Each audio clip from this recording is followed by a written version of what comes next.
सुप्रभात बच्चों। हमने कक्षा 9 की कविता पढ़ी थी वाक, हिंदी काव्य की कविता वाक, जिसकी रचयिता ललदत जी अर्थात इस वाक कविता को कश्मीरी कवयित्री ललदत जी ने लिखा है। हमने कविता को पढ़कर उसके संपूर्ण भावार्थ को अर्थ को समझ लिया था। आज हम कविता के कुछ प्रश्नों के उत्तरों को जानेंगे, समझेंगे और कॉपी में लिखेंगे। आप इन प्रश्न उत्तरों को पढ़ने के साथ साथ अपनी कॉपी में उत्तर पुस्तिका में लिखेंगे और अच्छे से इन्हें याद करेंगे। जो इस प्रकार से है। पहला प्रश्न है वाक का क्या अर्थ है। वाक का अर्थ वाणी से है, अर्थात हम जो बोलते हैं, हमारे मुंह से जो शब्द निकलते हैं उनको वाणी कहा जाता है। हमारी वाणी अच्छी या बुरी, अर्थात मृदुल या कठोर कैसी होती है, ये हमारे शब्दों से पता चलता है, हमारी वाणी से पता चलता है। दूसरा प्रश्न है कवयित्री के अनुसार ईश्वर प्राप्ति के लिए किए जाने वाले प्रयास क्यों व्यर्थ हो रहे हैं। अर्थात कवयित्री जब आपने कविता समझी थी उसमें आपने जाना था, देखा था कि कवयित्री का जीवन का अंत समय आ गया था और कवयित्री अब कह रही थी कि मेरा संपूर्ण जीवन यूं ही व्यर्थ चला गया है और मैंने इस जीवन में अपने ईश्वर को प्राप्त करना था, जो कि मैं नहीं कर पाई। उसके बहुत सारे कारण थे। तो क्यों कवयित्री को ईश्वर प्राप्ति का जो प्रयास रहा कवयित्री का व्यर्थ रहा। उत्तर है ईश्वर प्राप्ति के प्रयास इसलिए व्यर्थ हो रहे हैं क्योंकि मोह माया के जाल ने कवयित्री का मन जकड़ा हुआ है।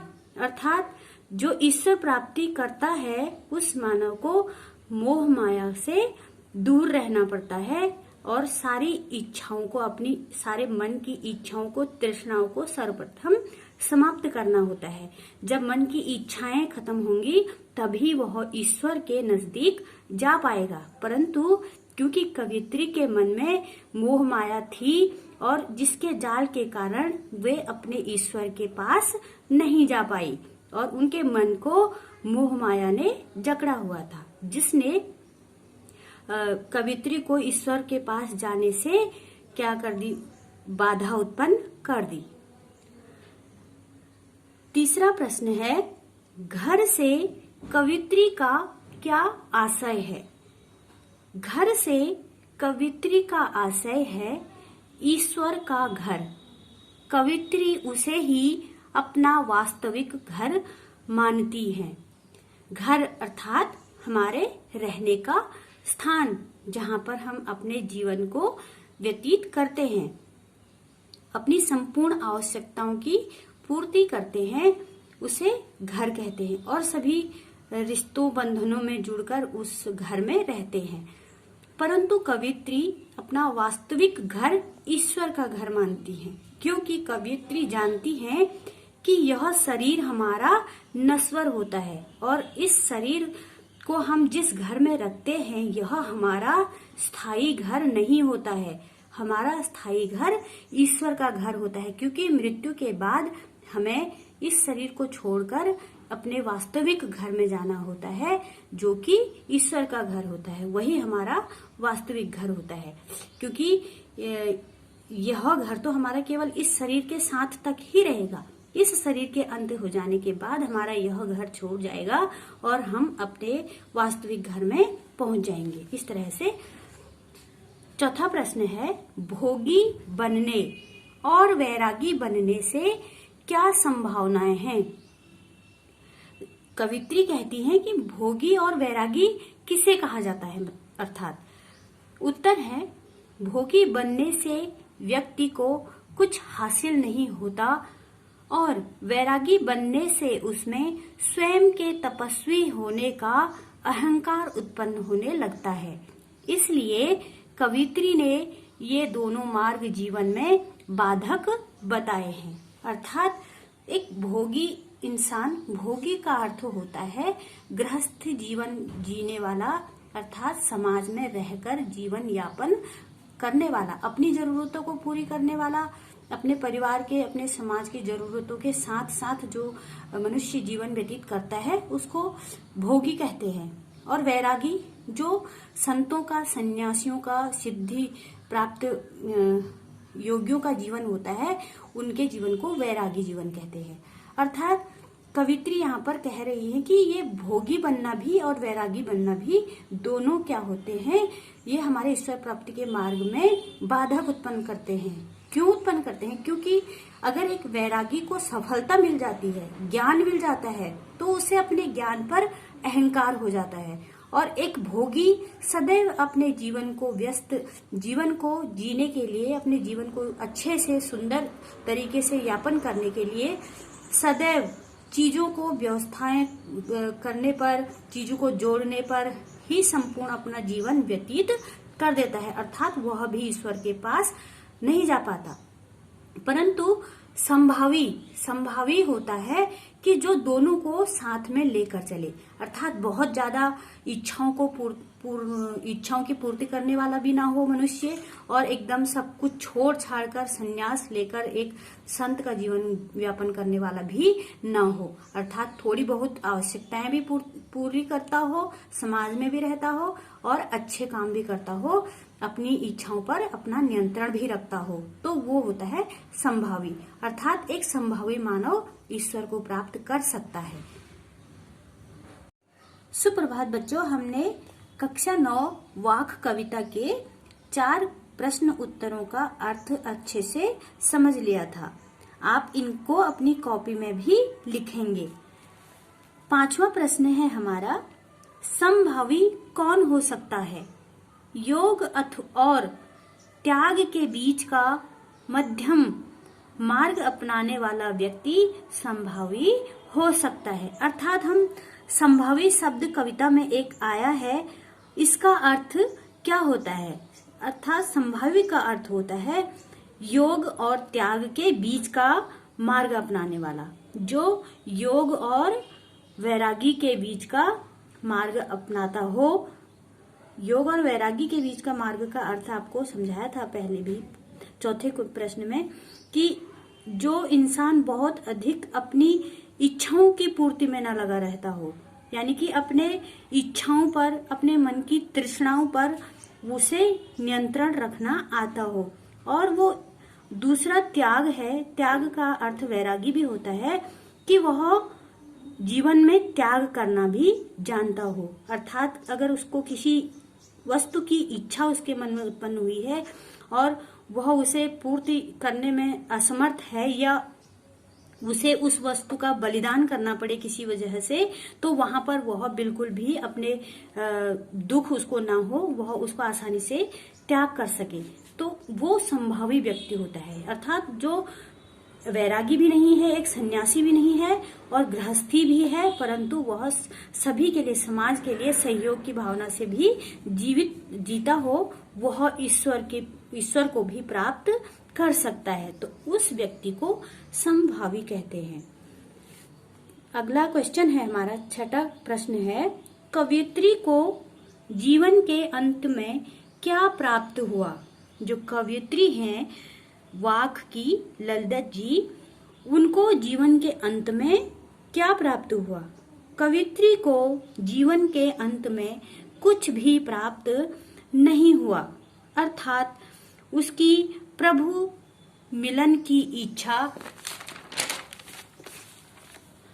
अधूरी रह गई, क्योंकि जीवन के अंत में ईश्वर को अर्पित करने के लिए उसके पास कुछ भी नहीं था।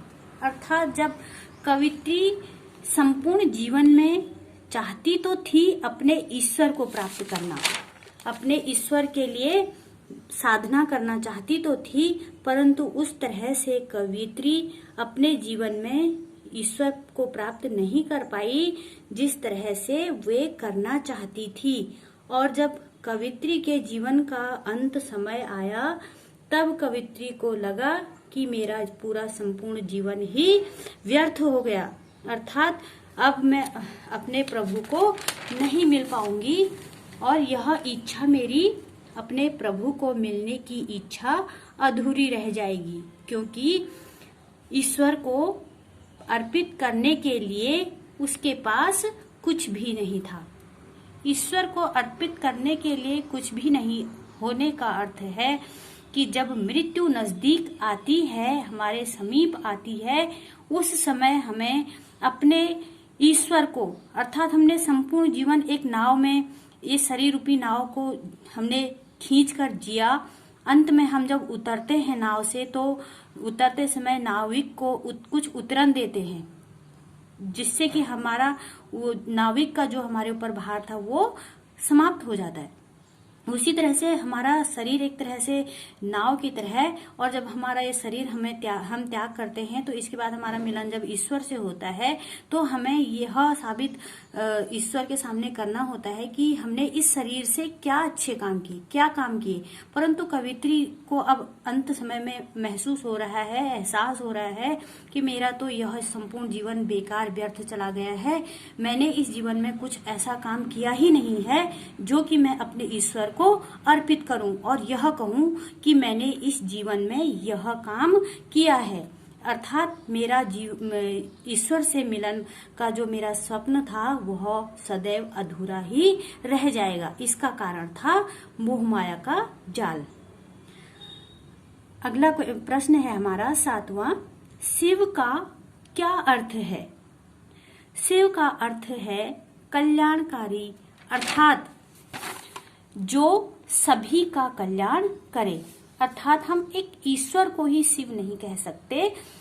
हर कोई वह वस्तु, वह मानव शिव के समान है, जो सदैव दूसरों के कल्याण की मन में भावना करता हो और सदैव दूसरों के सुख के लिए सोचता हो, ना कि किसी के बुराई या किसी की ईर्ष्या की भावना लेकर जीता हो। अर्थात दूसरों का कल्याण और सहयोग करने वाला इंसान शिव के समान है। अगला प्रश्न है हमारा, मनुष्य ईश्वर को पाने में सफल क्यों नहीं होता? उत्तर है, मनुष्य ईश्वर को पाने में इसलिए सफल नहीं होता क्योंकि वह अपने स्वरूप को ही नहीं पहचान पाता। जब वह स्वयं को जान जाएगा तो ईश्वर को भी देख पाएगा। अर्थात हमारे मन में, मनुष्य के मन में इच्छा होती है ईश्वर को पाने की, परंतु हम जब खुद को नहीं पहचान पाएंगे तो ईश्वर को हम कैसे पहचान पाएंगे कि यह हमारा ईश्वर है या हमारा ईश्वर हमारे पास है? क्योंकि हम मानवता के गुणों को ही नहीं पहचानते, हम अपने जीवन के उद्देश्य को ही नहीं पहचानते, अपना इस पृथ्वी में आने के उद्देश्य को ही नहीं पहचान पाते, और हमारे जन्म का कारण क्या है यह नहीं समझ पाते। कभी हम किसी के साथ अच्छा व्यवहार नहीं कर पाते, किसी का कभी सहयोग नहीं कर पाते। कर सकते हैं, हमें ईश्वर ने इस काबिल बनाया है कि हम किसी की सहायता कर सकते हैं, परंतु नहीं करते हैं, क्योंकि हम सोचते हैं कि यह हमारा है, यह हमने कमाया है, और इस गलत फहमी में हमारा संपूर्ण जीवन यूं ही बीत जाता है और सारी कमाई हुई चीजें हमारी यहीं छूट जाती हैं, और अंत में हमें अपने शरीर का, देह का त्याग कर कर इस दुनिया से जाना होता है, और सारी हमारी चीजें जो हमने संपूर्ण जीवन में समेट रखी है, जमा कर रखी है, वह यही रह जाती हैं।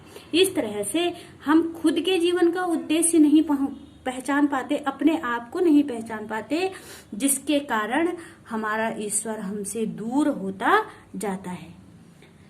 यह सभी संपूर्ण प्रश्नोत्तर थे कविता के। उम्मीद है मुझे आपको अच्छे से समझ में आए होंगे। बच्चों, आप इन्हें कॉपी में भी जरूर लिखेंगे और इन्हें अच्छे से याद भी करेंगे। धन्यवाद।